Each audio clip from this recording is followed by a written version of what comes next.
My aunt was laughing when I walked through the front door. That's the image I keep coming back to. Not my mother's face, pale, confused, sitting at her own kitchen table like a guest who wasn't sure she was allowed to stay.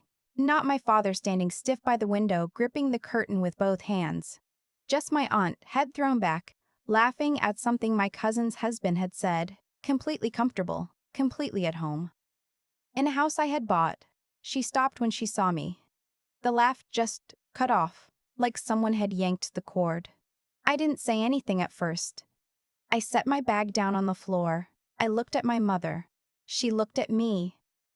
And I could see it, that flash of relief, and underneath it, something heavier. Embarrassment, maybe. Or guilt. I'll come back to that moment. But first I need to explain how we got there, because nothing about that afternoon makes sense without the years that came before it. I'm the second of 3 kids. My older brother lives in Portland. My younger sister. I'll call her what she's always been to me, which is complicated. Lives about 40 minutes from my parents. I live in Houston. Have for the last 8 years, ever since I took a position at a mid-size accounting firm right out of graduate school and just stayed. Houston wasn't the plan. It became the plan. My parents are both in their early 70s now. My father worked freight logistics for 31 years. My mother did bookkeeping part-time, raised 3 kids, and kept the house running on a budget that required actual skill. They're not people who talk about money. They're people who manage it quietly and never ask for help. Which is exactly why, when I started making real money, not impressive money, but enough, I wanted to do something for them that they'd never ask for and would never accept if I just offered it outright. My father has always wanted to be near water. Not the ocean specifically, though he loves the ocean. Just water. He grew up near a lake in Michigan, and he talks about it the way people talk about something they lost and haven't quite gotten over. My mother wants a porch. A real one, not the concrete slab they have at the house in Dayton where I grew up. A porch with actual space where she can put her plants in the sun and drink her coffee in the morning without a chain link fence cutting off the view. I started looking at properties seriously about 2 years before their 50th anniversary. Not casually, not browsing. I mean seriously, spreadsheets and saved searches and calls with the buyer's agent in 3 different states. I knew what I was working with, and I knew what timeline I had. I wanted something on a lake within 2 hours of Dayton so they could stay connected to the life they'd built, with enough land that no neighbor would be right on top of them. I found it in the fall of the year before their anniversary. A property on a small lake in rural Ohio, about 90 minutes from Dayton, 2 bedrooms, 1.5 baths, screened-in porch that wrapped around the back of the house and faced the water. The previous owner had kept it in good shape. There was a dock that needed some work. The kitchen was dated, but functional.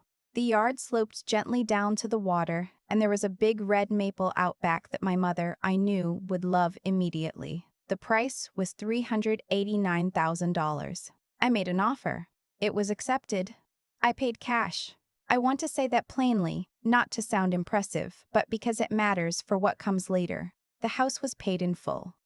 My name was on the deed. There was no mortgage, no lien, no shared title.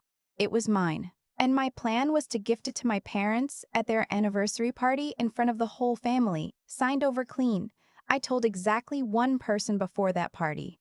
My older brother, because I needed someone to help me arrange the event, the rented hall, the catering, the logistics of getting my parents there without them knowing what was happening. He was on board. He was excited. He cried a little on the phone when I told him, which is very him, and I love him for it. I did not tell my sister. I should explain that too. My sister and I are not close. We are not enemies. It's not dramatic in that way. It's more that we have wanted very different things from our relationship with our parents, and those different things have put us in permanent low-grade tension since we were teenagers. She moved close to them after her divorce 6 years ago. She has 2 kids, and my parents help with childcare regularly. Every Tuesday and Thursday, my mother picks up my nephew from school. My father has fixed things in her house. They have helped her move twice. None of this is wrong. None of it is something I resent in isolation. What I resent is the assumption, which I can feel every time I come home, that my sister's proximity makes her the authority on my parents. That because I chose to build a life somewhere else, my opinion on anything regarding them is worth slightly less. I am the one who sends the monthly transfers to help with their heating bill in winter. I am the one who researched my father's cardiac medications when he had his health scare 2 years ago and got on a call with his cardiologist. I am the one who spent 3 weeks of vacation time over the past 4 years doing renovations on their Dayton house because they wouldn't accept money for a contractor. But I live in Houston. So somehow I am the one who doesn't really know them. My sister's husband, ex-husband rather, is out of the picture, but she remarried last year. His name is not important. What is important is that he has opinions about everything, including things that are none of his business, and my sister has a way of letting him speak for her that I find difficult to watch. I kept the house a secret for 11 months. The anniversary party was on a Saturday in April. My parents thought it was a retirement party for one of my father's old coworkers. That was the cover story my brother and I had landed on. Something plausible. Something my parents would feel comfortable attending without dressing up.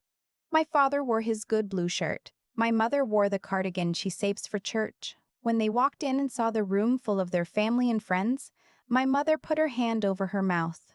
My father just stood there. His shoulders dropped in that way they do when he's trying not to cry. We had dinner. We had cake. My brother gave a toast that was genuinely beautiful. My mother's sister flew in from Arizona and sat next to her all night holding her hand. And then I stood up. I made it about halfway through what I had planned to say before I started crying, which was not the plan. I had practiced.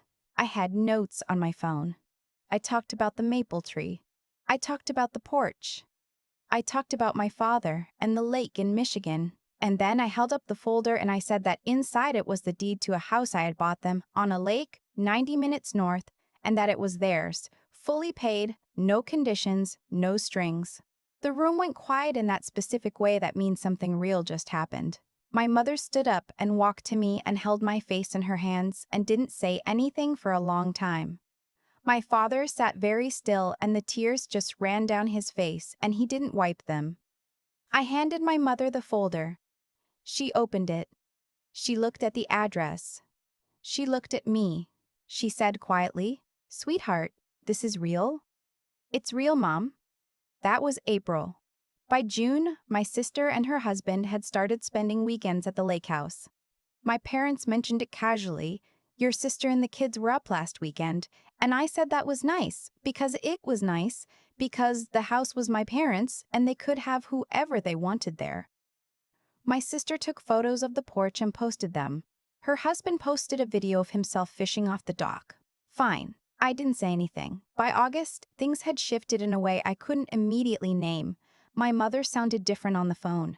Tired, but also slightly guarded, like she was being careful about what she told me. I asked once if everything was okay and she said yes. Of course, everything was wonderful.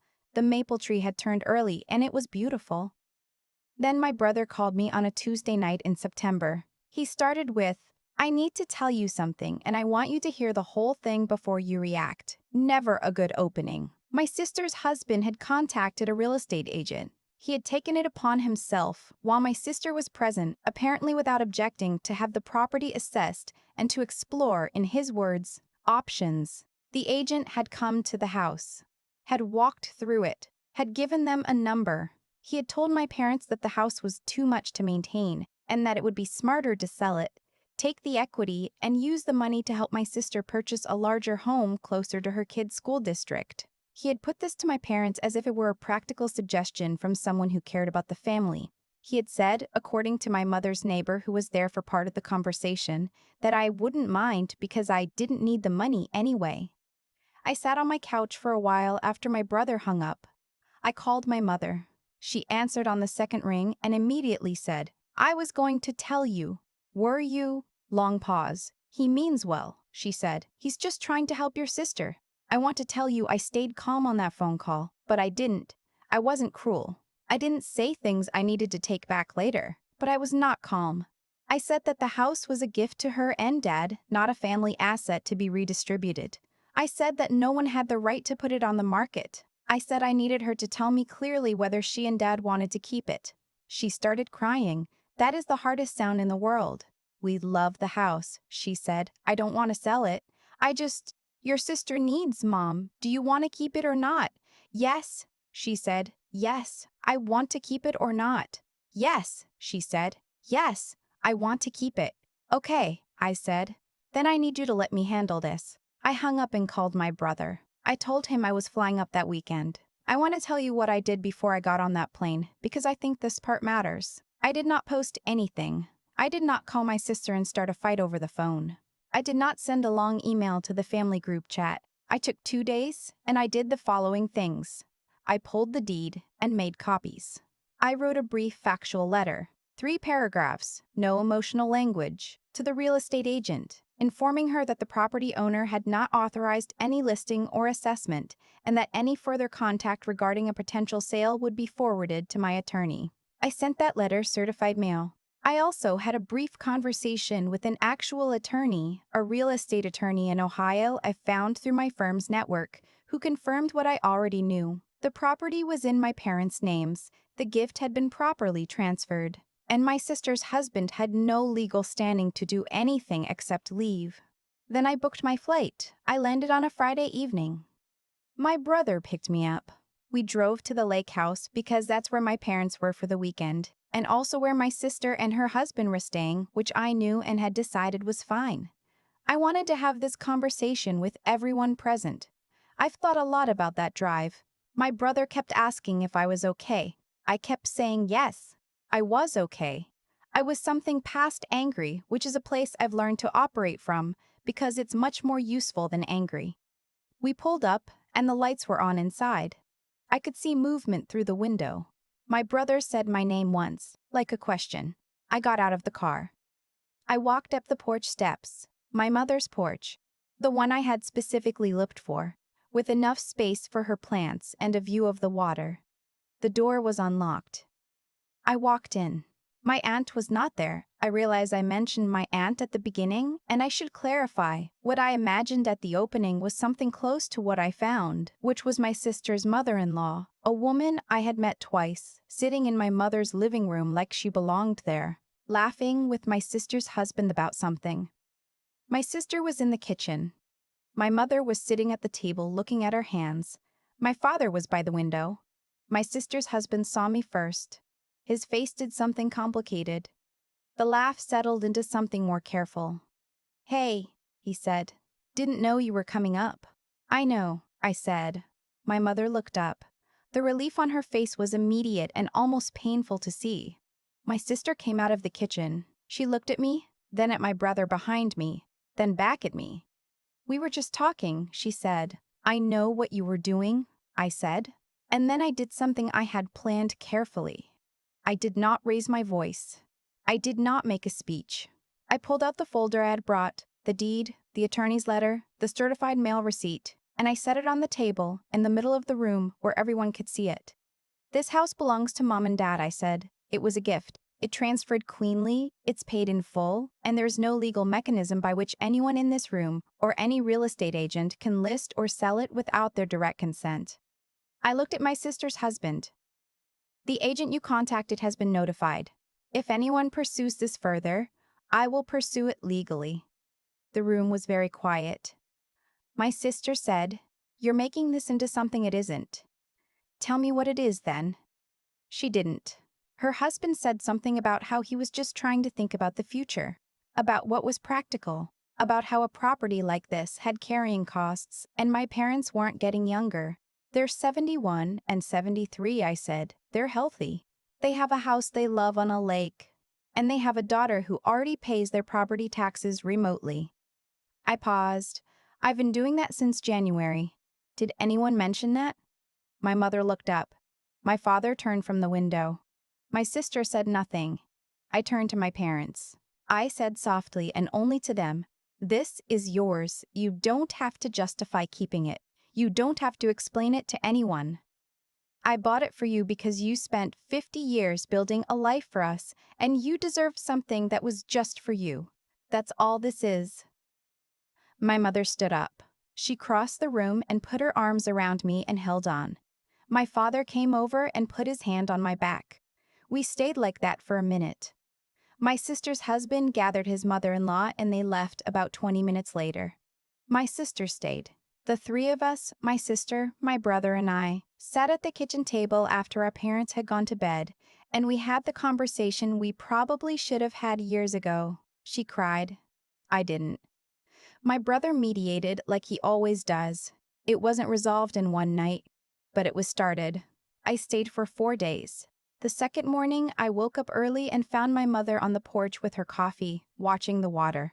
The light was coming across the lake at that low autumn angle that makes everything look like it's made of something valuable. She had her plants lined up along the railing. 3 of them.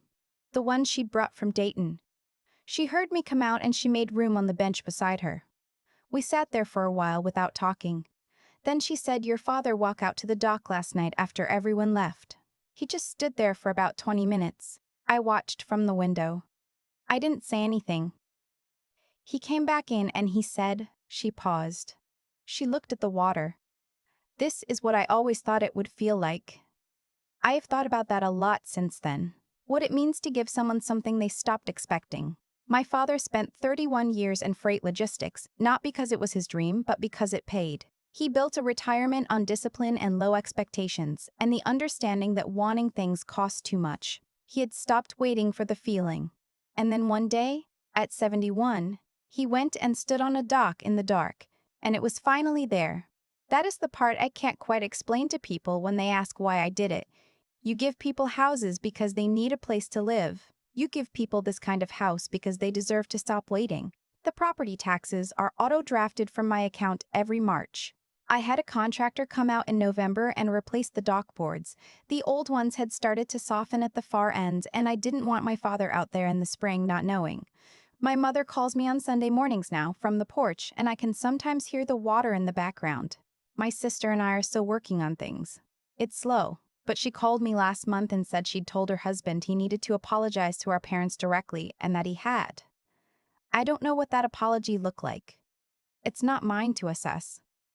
What I know is this. I drove up in March to check on the dock work, and I got there just as the sun was setting. My parents didn't know I was coming. I had wanted to surprise them. I parked on the road and walked around back, and through the porch screen I could see them. My father in his chair with a book, my mother doing her puzzle at the table, the one she'd been working on for 3 weeks. The lamp was on. The water was gray and still outside. They were just sitting there, quiet, together. 62 years old when they met, 71 and 73 now, and they were sitting in a house on a lake that was theirs in a way that nothing had ever really been theirs before. I stood there for a minute before I knocked, just to see it, just to let it be real for a second before I walked in and became part of it. There are things you do in your life that you know, while you're doing them, will matter later. And then there are things that only become what they are in the quiet moments after, when no one is fighting and no one is watching and 2 people are just sitting in the light they've finally earned. My mother used to say that a house is just walls and a roof until somebody decides to love it. She was right, but she forgot the other half of that. The people inside it have to know it was given with their whole life in mind. That's the difference between a house and a home. And I spent a long time making sure I knew which one I was giving them. I've thought about what my brother said on that drive up to the lake. He kept asking if I was okay, and I kept saying yes, and neither of us was really talking about what we meant. What he was really asking, I think, was whether I was going to make things worse, whether I was going to let the anger win. The thing about growing up in a family where money was always tight is that you learn early what it means when someone takes something that wasn't theirs to take. It's not just the object. It's the message underneath it, that your effort doesn't count, that your planning doesn't matter, that what you built can be dismantled by someone louder and more comfortable demanding things. My sister's husband didn't contact that real estate agent because he thought it was a good financial decision for my parents. He did it because he had decided, somewhere along the way, that my absence meant my contributions didn't have to be respected, that I was the one who left, so I was the one who didn't really get a say. What I want to say to anyone who has ever been on the receiving end of that logic is this: leaving a place is not the same as leaving the people in it. I chose Houston because Houston was where I could build something real. Every dollar I sent home, every vacation day I spent with a paint roller in my parents' hallway, Every hour I spent on the phone with my father's cardiologist, that was not absence. That was a different kind of presence. The kind that doesn't photograph well but holds things together anyway. There's something I've come to believe pretty firmly, and it has nothing to do with luck or fate or anything like that. It has to do with what happens when you make choices that are genuinely about someone else. Not about how those choices make you look. Not about the credit you'll get. Just about the other person. Those choices have a weight to them that other choices don't. They don't disappear. And when someone tries to undo them, there's a clarity that comes with defending them that you don't have to manufacture. You just have it, because the thing you're defending was real. I was not going to let my sister's husband sell my parents' house. Not because I needed to win something. Because my father stood on that dock in the dark and felt something he had stopped expecting to feel. And I was not going to let anyone take that from him. That's what I mean when I say that intelligence without integrity is just a tool for taking things. My sister's husband is not a stupid man. He saw an opportunity and he moved on it. But he moved on something that wasn't his, using reasoning that sounded practical but was really just self-serving dressed up as concern. And the only thing that stopped him was preparation. Mine. The deed. The attorney. The certified letter. The years of paying property taxes quietly, without telling anyone. You can't always stop people from trying, but you can make sure that when they do, you've already built something solid enough to hold. My mother called me last Sunday from the porch. I could hear the water. She said the red maple out back had started to come in early this year, and it was almost the same color as the one she remembered from her grandmother's house when she was a girl. She sounded like herself, fully herself, unhurried. That's what this was all for. Not the house. Not the dollar amount. Just that. My mother on a porch with her coffee and her plants, sounding like someone who finally has enough room to just be. I think that's the only thing worth building toward, really. Not the thing you can show people. The thing that's still standing when everyone stops looking.